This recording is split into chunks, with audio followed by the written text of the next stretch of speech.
registre, 252 femmes ont subi des violences en Côte d'Ivoire en 2012, dans 177 cas de violences sexuelles. C'est ce que révèle le rapport annuel sur les violences faites aux femmes, produit par l'Organisation des femmes actives de Côte d'Ivoire, OFACI. Pour l'OFACI, il faut accentuer la lutte pour venir à bout de ces violences faites aux femmes. Le point avec Marie-Laure Ngora. Violences sexuelles, mutilation génitale, violence conjugale, mariage forcé. Voilà ce qu'ont subi les 252 femmes recensées en Côte d'Ivoire par l'ONG OFACI, Organisation des femmes actives de Côte d'Ivoire, en 2012. Ces 252 femmes ont pu être enregistrées parce qu'elles ont accepté de témoigner. J'ai été victime de viol et je sais qu'on a pris quelque chose sans que je ne puisse donner mon OK. J'ai porté plainte. Jusqu'à aujourd'hui, il n'y a pas de suite. Il n'y a pas de suite. Et puis, vous ne pouvez pas imaginer ce que je traverse chaque jour comme épreuve.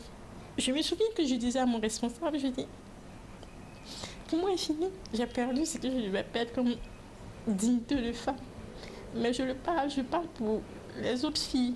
Mais combien sont-elles, ces femmes qui osent ainsi briser le tabou? Pour l'OFACI, c'est le début d'un combat. Nous estimons que ces cas sont graves.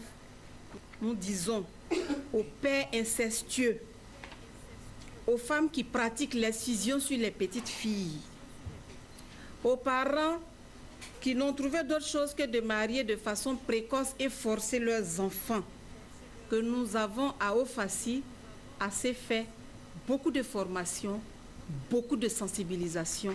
Nous allons passer désormais à l'acte, aux actions. Ils seront dénoncés et punis par la loi. Et l'Organisation des femmes actives de Côte d'Ivoire veut aussi que l'application de la législation contre les violences faites aux femmes soit mieux appliquée afin que le slogan retenu par la communauté internationale pour la journée de la femme, de la promesse, passons à l'action, ne reste pas lettre morte.